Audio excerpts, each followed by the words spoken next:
بھائی تو کہاں رہ گیا ہے؟ میں کب سے تیرے گھر کے باہر کھڑا ہوں، جلدی آ۔ ہاں یار، کیا ہوا ہے؟ اتنی ہڑبڑی کیوں ڈالی ہوئی ہے؟ کھانا تو کھانے دے آرام سے۔ یار بھائی کیا بتاؤں، بس مجھے کچھ سمجھ نہیں آ رہا تھا، میں جلدی جلدی بس تیرے گھر آ گیا۔ کیوں؟ ایسا کیا ہو گیا اور اتنا پریشان اور ڈرا ہوا کیوں ہے تو؟ تجھے یاد تو ہے لاسٹ سمر گیمنگ ٹورنامنٹ میں نے کچھ بھی نہیں پڑھا اور میں اسی طرف لگا رہا۔ ہاں جی بالکل، اور میں نے کہا تھا کہ بھائی پڑھ لے، ایگزامز آنے والے ہیں، یہ ٹورنامنٹ تو آتے رہتے ہیں۔ بس کچھ ایسا ہی ہوا ہے میرے بھائی، اور ان ٹورنامنٹ کے چکر میں تجھے پتہ ہے اس کے بعد ایگزامز آ گئے، اور پھر تجھے پتہ ہی کیا ہی ہوا ہوگا۔ ہاں جی، فیل ہوگے۔ بس فیل تو نہیں یار، گریڈز کم آیا اور اس کی وجہ سے میری بہت بےعزتی ہوئی ہے، اور اسی چکر میں میں بس گھر سے نکل کے تیرے پاس آ گیا۔ کیا گھر چھوڑ کے آ گیا تو؟ یار یہی بات تو مجھے نہیں سمجھ آئی، بس اتنا انہوں نے مجھے بولا کہ بس میں نے بھی آگے سے ان کو سنا دی، اور انہوں نے یہ تک کہہ کے کہ میں گھر چھوڑ کے جا رہا ہوں۔ یار تجھے نہیں سنانی چاہیے تھی، دیکھ وہ ہمارے ماں باپ ہیں، اور انہوں نے اگر تجھے ڈانٹا ہے تو اسی وجہ سے ڈانٹا ہے تاکہ نیکسٹ ٹائم تو اچھے سے اسٹڈی کر سکے، اور وہ ہماری ہمیشہ بھلائی چاہتے ہیں۔ اسی بات کا احساس تو مجھے بعد میں ہوا جب میں رستے میں تھا، کہ مجھے ان کے ساتھ ایسے بدتمیزی نہیں کرنی چاہیے تھی، اور وہ تو میرے پاپا ہیں۔ ہاں تو ٹھیک ہے نا، اگر انہوں نے ڈانٹا ہے تو تمہارے بھلے کے لیے ڈانٹا ہے، اور یہ تو میرا نہیں خیال کہ اس میں انہوں نے کوئی بے وجہ تمہیں ڈانٹا ہے، یہ تو ویلڈ پوائنٹ ہے اور ڈانٹ تو بنتی ہے اس پہ۔ پر یار مجھے اس بات کا احساس ابھی ہی تو ہوا ہے، اس وقت تو مجھے سمجھ ہی نہیں آئی میں نے غصے میں کیا کیا بول دیا۔ اوکے لسن، ابھی بھی کچھ بگڑا نہیں ہے، جاؤ اپنے پاپا کو بتاؤ کہ تم شرمندہ ہو، تم نے جو بھی بدتمیزی کی ہے اس کے لیے سوری بولو، اور یہی بات ہے جو میرے سامنے کر رہے ہو یہی جا کے اپنے پاپا کو بولو، اور یقیناً وہ معاف کر دیں گے۔ بظاہر ہمیں لگتا ہے کہ ہمارے پیرنٹس بہت اسٹرکٹ ہیں، بہت سخت ہیں ہم پہ، لیکن ان کا دل موم کی طرح ہوتا ہے۔ اگر تم انہیں سوری کہو گے، معافی مانگو گے، تو یقیناً معاف کر دیں گے یار۔ بھائی کہہ تو صحیح رہا ہے، لیکن اگر پھر بھی انہوں نے مجھے نہ معاف کیا تو؟ برو ایک دفعہ ٹرائی تو کرو، میں کہہ رہا ہوں نا، ان سے معافی مانگو، وہ ضرور معاف کریں گے۔ چل ٹھیک ہے، میں جاتا ہوں اور پھر تجھے بتاؤں گا کہ میری کیا بات ہوئی۔ ہاں ضرور بتانا، میسج کرنا۔ یسوع کی خدمت بہت سے لوگوں کو خدا کے پاس لے آئی تھی، اور ان میں سے ایسے لوگ بھی تھے جنہیں گنہگار سمجھا جاتا تھا۔ فریسیوں نے اس پر تنقید کرنا شروع کر دی۔ یہ گنہگار خدا کی نظر میں ناپاک ہیں، اور تو ان کو خوش آمدید کرتا ہے؟ فریسیوں کے ساتھ بحث سے کچھ حاصل نہیں ہوگا۔ اس لیے یسوع نے ایک باپ اور دو بیٹوں کے بارے میں ایک کہانی کے ساتھ جواب دیا۔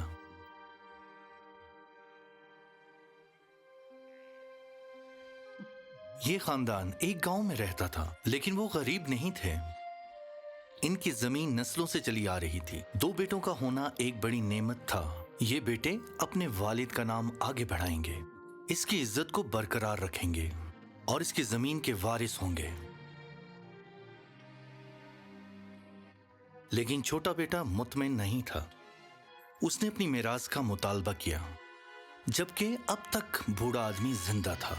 یہ بات چونکا دینے والی تھی۔ اس نے اپنے باپ، اپنے بھائی اور اپنے پورے خاندان کی توہین کی۔ بڑے بھائی کے لیے زمین اس کے تمام آباء و اجداد کی محنت تھی، لیکن چھوٹے بیٹے کے لیے یہ صرف رقم تھی۔ اس کے والد نے اس بات کا مطلب پوری طرح سمجھ لیا۔ میں صرف یہ چاہتا ہوں کہ تم مر چکے ہوتے، میں تمہاری جائیداد بیچنا چاہتا ہوں۔ حیرت انگیز طور پر اس کے باپ نے اسے ایسا کرنے کی اجازت دے دی۔ اب اس نوجوان کے پاس رقم کی کافی مقدار تھی۔ اب وہ آزاد ہونا چاہتا تھا۔ جو وہ اپنی مرضی سے چاہتا تھا وہ کرنے کے لیے آزاد۔ وہ اپنے والد کے صحیح اور غلط فیصلے سے آزاد تھا، ہر چیز سے آزاد تھا۔ کوئی بھی چیز اس کے فیصلے کو تبدیل نہیں کر سکتی تھی۔ اس نے اپنے خاندان اور اپنے گاؤں کو چھوڑ دیا۔ اس نے وہ وعدے کی سرزمین چھوڑ دی جو خدا نے اس کے آباء و اجداد کو دی تھی۔ وہ جانتا تھا کہ اس نے اپنی برادری کو شدید ناراض کیا ہے۔ گاؤں کے لوگ اسے کبھی معاف نہیں کریں گے، کبھی نہیں۔ اب اس کے لیے واپسی کا کوئی راستہ نہیں تھا۔ اس نے انہیں ٹھکرا دیا تھا۔ سب سے زیادہ اس نے اپنے خاندان کو تکلیف پہنچائی تھی، لیکن باپ جانتا تھا کہ نوجوان کو اس کی مرضی کے خلاف ساتھ رکھنا بے معنی ہے۔ وہ نہ صرف قریبی شہر میں جا رہا تھا جہاں سے اس کے والد آ کر اسے ڈھونڈ سکتے ہیں اور اسے واپس لانے کی کوشش کر سکتے تھے، وہ اپنے پیچھے وہ سب کچھ چھوڑ رہا تھا جو اس نے خود اور اس کے خاندان نے کبھی نہیں سوچا تھا۔ وہ اپنے والد کے اثر سے مکمل طور پر آزاد ہونے کا عزم کر چکا تھا۔ اس کے سامنے جو سفر تھا وہ کافی وقت لے گا اور یہ خطرے سے خالی نہ تھا، مگر وہ آگے بڑھنے کا ارادہ کر چکا تھا اور وہ بہترین کی امید کرتا تھا، اور وہ کئی دن تک سفر کرتا رہا یہاں تک کہ اس کا وطن اس سے دور ہو گیا اور آگے اس کے لیے ایک نیا ملک تھا جہاں سب کچھ مختلف تھا، اور یہی وہ چاہتا تھا۔ آخرکار وہ ایسے شہر میں پہنچا جہاں کے لوگ اور قوانین اور رسم و رواج اس کے اپنے گاؤں سے بہت مختلف تھے، لیکن غیر یہودی شہر اور اس کے گاؤں میں ایک چیز ایک جیسی ہی تھی، لوگوں کو کھانا کھانا پڑتا تھا، مطلب خرید کے۔ لیکن اسے کیسے پتا چلے گا کہ اس طرح کی جگہ پر چیزوں کی قیمت کتنی ہے؟ حقیقت یہ تھی کہ اسے کوئی اندازہ نہیں تھا۔ اس کے پاس اپنے باپ کی زمین کی فروخت سے کافی رقم تھی اور رقم کی اصل قیمت کا کوئی اندازہ نہیں تھا۔ ایک غیر ملکی ملک میں ایک مہاجر کے طور پر وہ بہت زیادہ غیر محفوظ تھا اور اس کے پاس بالکل بھی دوست نہیں تھے۔ اگر وہ یہاں رہنا چاہتا ہے تو اسے گھلنا ملنا سیکھنا ہوگا۔ وہ جو کپڑے گاؤں میں پہنتا تھا وہ کپڑے بڑے شہر میں نہیں پہنے جاتے تھے۔ سب سے پہلے اسے صحیح طریقے سے دیکھنا تھا، اس کے بعد وہ کوئی ایسی جگہ تلاش کرے گا جہاں وہ تفریح کر سکے۔ زندگی بہت دلچسپ ہوگی اور وہ ہر دن اس کا لطف اٹھائے گا۔ یہ لوگ بہت سے دیوتاؤں پر یقین رکھتے تھے اور بہت سے دیوتاؤں کے لیے ان کے بہت سے مندر تھے۔ ان کا ماننا تھا کہ زندگی تقدیر کے تحت چلتی ہے۔ وہ اچھے اور برے نصیب اور علم نجوم پر یقین رکھتے تھے، اس لیے مندروں میں وہ خداؤں کو اپنی محبت جتانے کے لیے چڑھاوے پیش کرتے تھے۔ اس نوجوان یہودی کسان کی پرورش ان سے بہتر کی گئی تھی، لیکن شاید مذہب کے بارے میں خاموش رہنے میں ہی بہتری تھی۔ اس طرح کے شہر میں ہمیشہ کچھ نہ کچھ نیا دیکھنے کو ملتا تھا، نئی جگہیں، نئی آوازیں اور نئے خیالات۔ گاؤں کی زندگی کے مقابلے میں یہ ایک بالکل نئی دنیا تھی اور وہ یہ سب دیکھنے اور سننے کے لیے بے چین تھا۔ رومی سلطنت کے بہت سے شہروں نے اپنے ایمفی تھیٹرز اور ان لڑائیوں پر فخر کیا جو انہوں نے عوام کے لیے تیار کی تھیں۔ اس کا باپ ان چیزوں کو ناگوار سمجھتا ہوگا، لیکن ایسا لگتا تھا کہ لوگ ان سے لطف اندوز ہوتے ہیں۔ کچھ گلیڈیٹرز پیشہ ور تھے، لیکن ان میں سے زیادہ تر غلام تھے جو تیاری کے بعد صرف چند ہفتوں تک زندہ رہتے تھے۔ یہ ایک ایسا معاشرہ تھا جس کو انسانی زندگی کی کوئی قدر اور پرواہ نہیں تھی، جہاں ایک آدمی کا قتل دوسرے آدمی کے لیے تفریح تھی۔ لوگ تشدد کو دیکھ کر لطف اندوز ہوتے تھے۔ انسانوں کو مویشیوں کی طرح خریدا اور بیچا جا سکتا تھا۔ گلیڈیٹر صرف اچھی کارکردگی کرنے اور اگلی لڑائی تک زندہ رہنے کی امید کر سکتے تھے۔